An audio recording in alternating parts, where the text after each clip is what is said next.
Everywhere we've been has just been stunning scenery. I imagine it looks fantastic on camera. Stuck in speed bump city where the only thing that's pretty is the thought of getting out. Action! There's a tower block overhead. All you got your benefits and you're barely straight. The BBC came to me and asked me what I wanted to do next, and I was talking to Ben Stevenson about Juliet Bravo, which I used to like a lot. And that was kind of a starting point. And Fargo. I was very influenced by Fargo. And also I'd seen a documentary by Jez Lewis, which was about drug abuse in Hebden Bridge. A certain generation of people who'd been very badly affected. Brilliant writer. And the piece is, I think, one of her best pieces. I hope that they empathise with the characters. I think it's a very difficult piece to pigeonhole. Is it dark? Is it funny? Is it a comedy? What is it? I don't know. Because actually it's all of them, and yet it is absolutely real. What's in the sandwiches? Tuna mayonnaise. How many times do I have to say the same thing? It's fine. It's not fine. It's disgusting. Don't go on it, Dad. Have you brushed your teeth properly? Nobody listens. It's a challenging story, and she's a challenging character to play. It's emotionally and physically gruelling.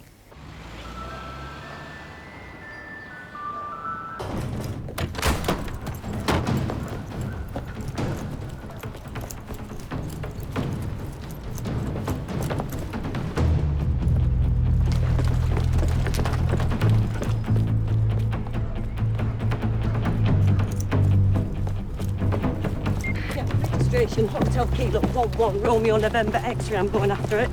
I'm nearly with it. I'm going to stop it. 5-0. 5-0. 4-5, do not chase the vehicle on foot. Yeah, whatever.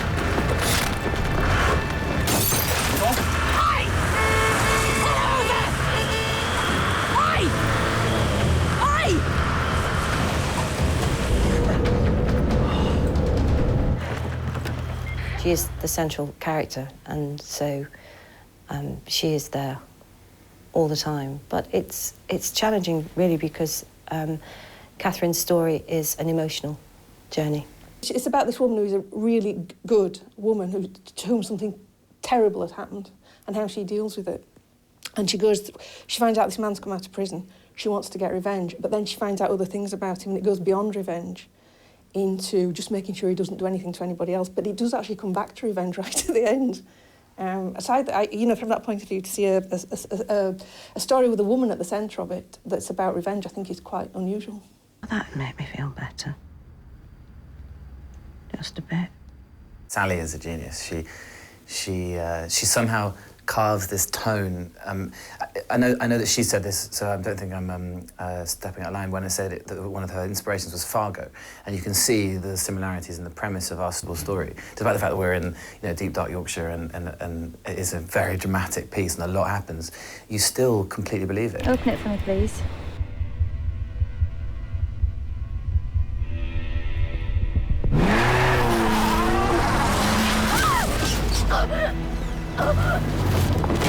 It's lovely to play the villain, the bad guy. I mean, it's always sort of fun, especially for an actor to go so far from one's comfort zone. I mean, I'm not a psychopath, I hope.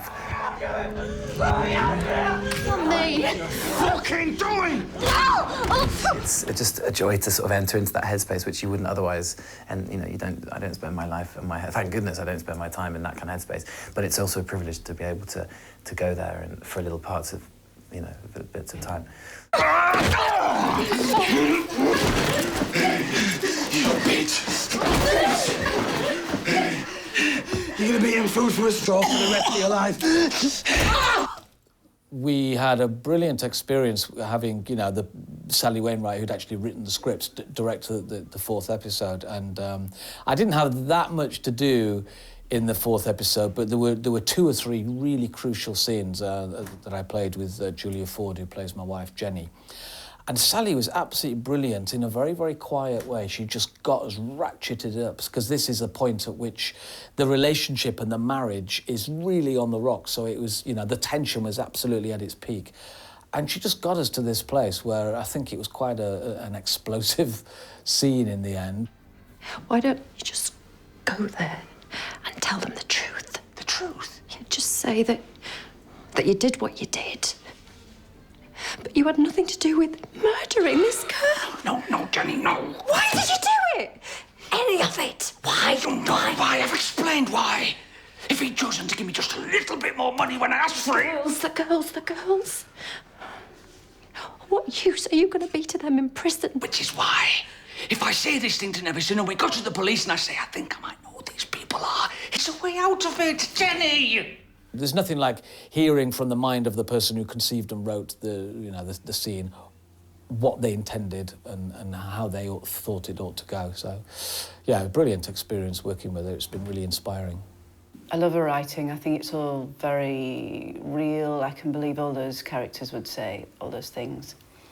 I love her work. She manages to get a bit of humour into the darkest situations. And you're in bother, you bastard. Why am I... You've been up to something.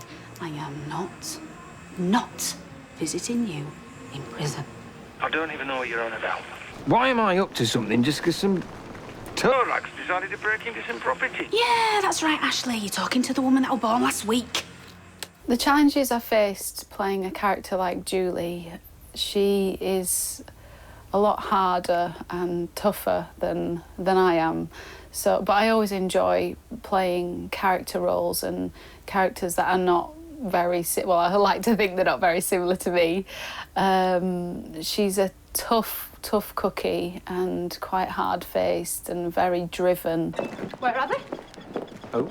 I thought they had you under observation at all times. Don't know, they'd be somewhere.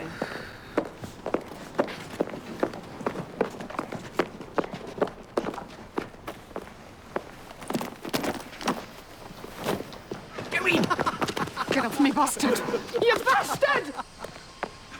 Nothing to do with me! Stop it!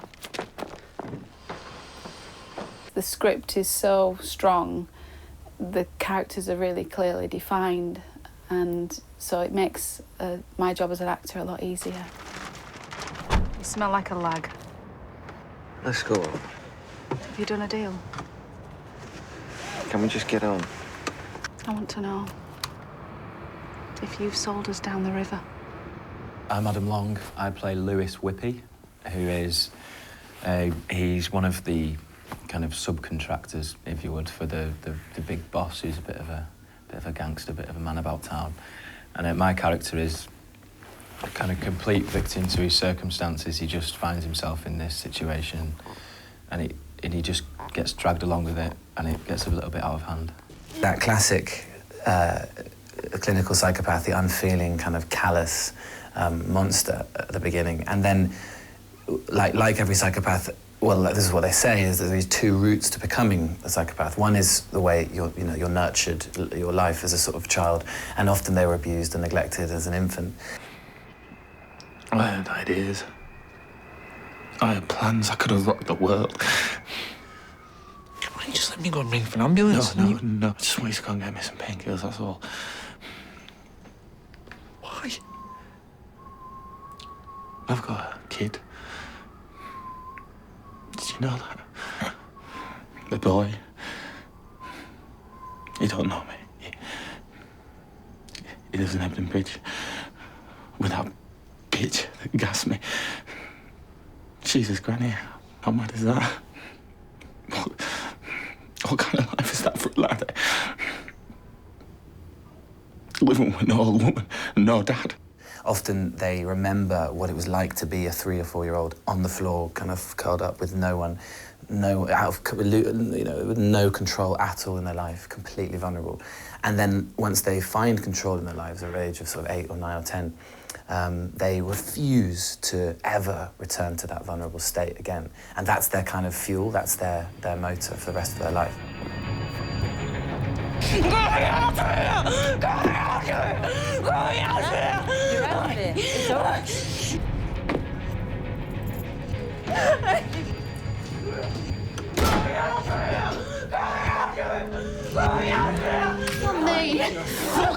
going! No! Before we started filming, I didn't really know that much about the area.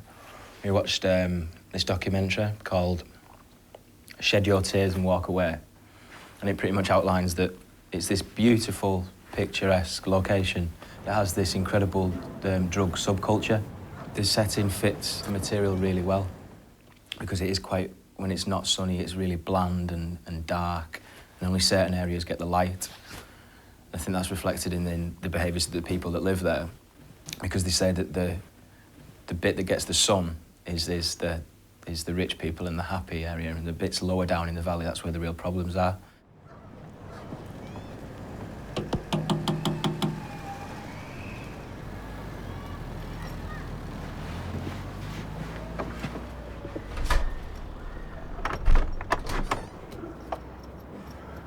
Hello, Lyn. I'm Catherine Cawood.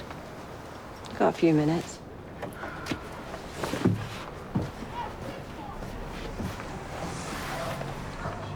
My first impression of Catherine was how earthy she is as a character. She's very connected to who she is and to the people around her.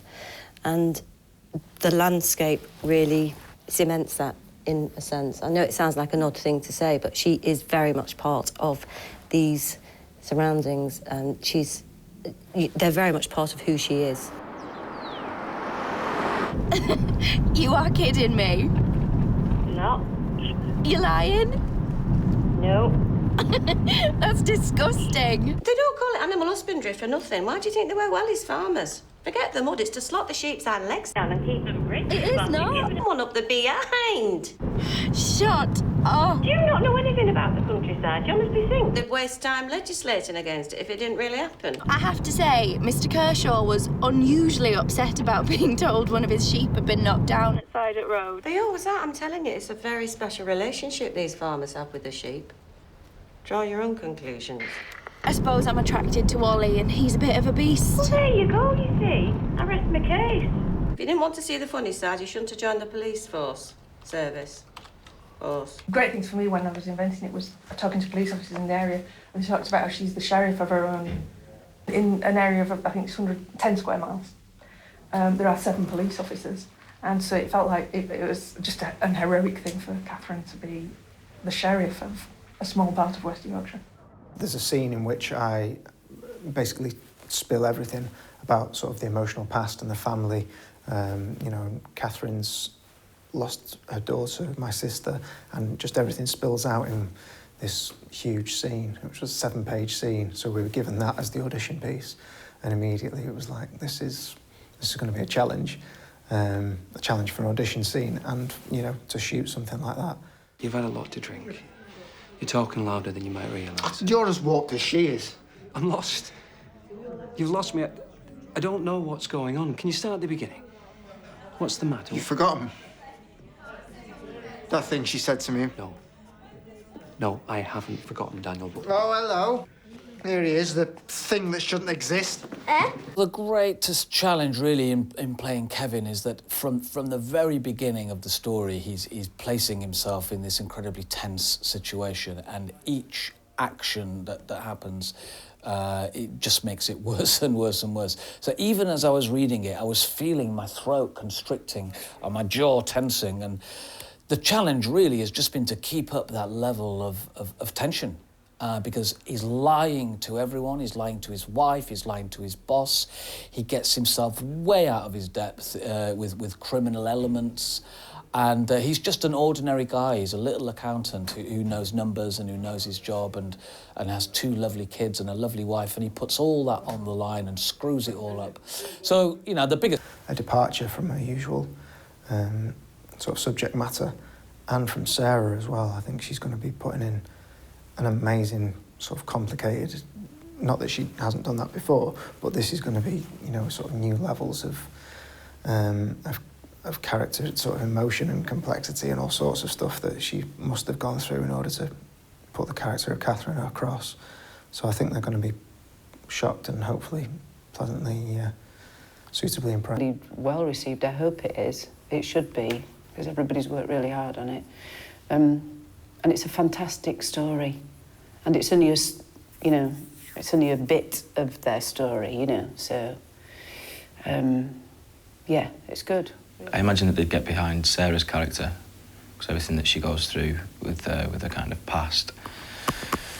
And you just, I imagine, well, from reading it, you really wanted her to find these guys. So I imagine that people would get behind that, really, Sarah's journey. So I think it's a very important story from that respect. It looks at the damage that drugs do to communities, and I think people from any community will be able to relate to that. Yeah, I think first and foremost, as a thrilling piece of writing, and you know, a group of fantastically talented actors, you know. That sounds very egocentric, but you know, it's just a great tale, and I think people will be dying to see where it goes. I hope that the audience like it. I hope that they appreciate it. Well, if they respond to it like I do, and I see myself as a viewing member of the public at the time, I'm sure they'll be gripped by it, because for me to sit and read 6 hours of a script in an evening must mean it's a bit special.